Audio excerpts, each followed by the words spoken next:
You've probably seen the headlines, right? This group from one of the poorest countries in the Middle East is suddenly disrupting global trade and taking on superpowers. They're called the Houthis, and today we're going to break down exactly how they went from a local movement to a force that's shaking up the entire world economy. So let's get right to it. Why is this happening?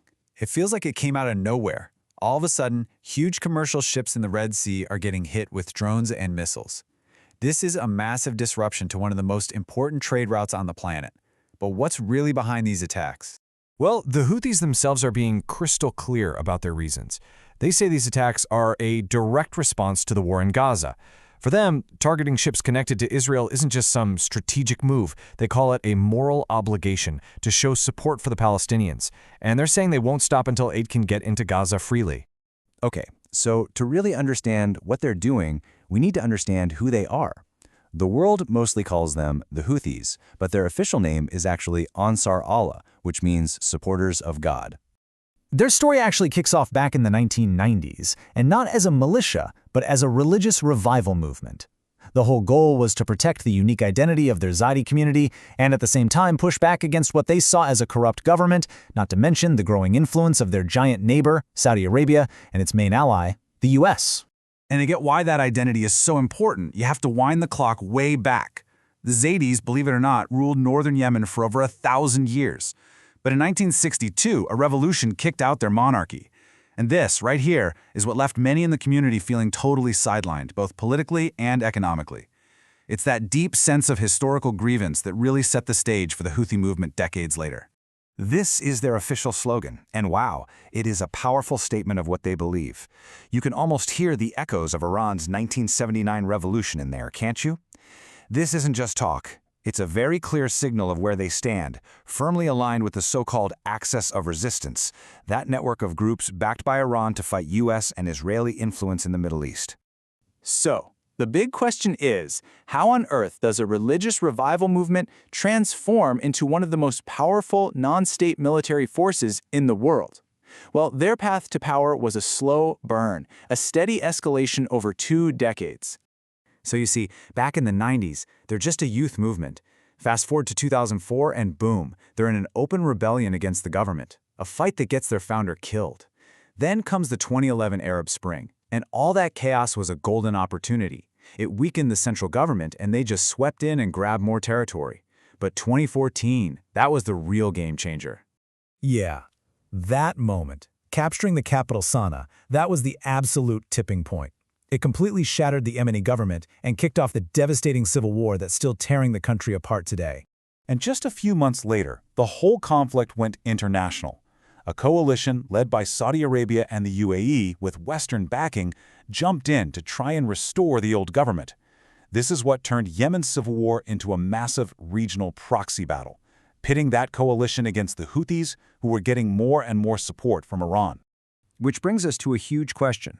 How did a militia from northern Yemen get its hands on all this sophisticated military hardware? The answer isn't just about what they have, it's about who they know. You see, the Houthis are a crucial link in Iran's axis of resistance. This network is all about countering Israeli and American power across the region. And for Iran, the Houthis are an incredibly valuable partner. Why? Because from Yemen, they can put direct pressure on Iran's biggest rival, Saudi Arabia, right on its southern border. Now, of course, Iran officially denies direct military involvement. They say, nope, not us. But intelligence reports and expert analysis all point to a huge flow of weapons, training, and intelligence that started heading their way after 2014, coming from both Iran and its powerful ally Hezbollah. This support was basically the rocket fuel that turned the Houthis from a scrappy guerrilla force into a seriously capable military. And I mean, just look at the kind of arsenal we're talking about. This isn't just old rifles. We're talking long-range ballistic missiles, cruise missiles, and advanced attack drones that can hit targets hundreds of kilometers away. A lot of this gear is believed to be based on Iranian designs and technology, giving them firepower that very, very few non-state groups could even dream of. Okay, so all of that explains how they got so powerful. But it doesn't quite explain why you're seeing this on the news every single night. Why is the entire world watching so closely? The answer is right at the intersection of geography, global economics, and a truly staggering human cost. This number is everything. 12% of all global trade passes through the Bab al-Mandeb Strait. It's this narrow little waterway that connects the Red Sea to the Indian Ocean. And guess who now controls the coastline right along this critical choke point? Yep, the Houthis.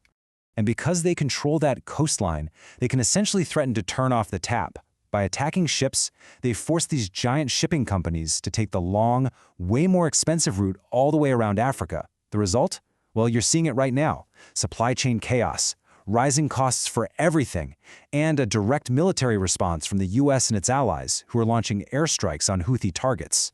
But it is so important to remember that behind all the geopolitics and the shipping lanes is an almost unimaginable human tragedy.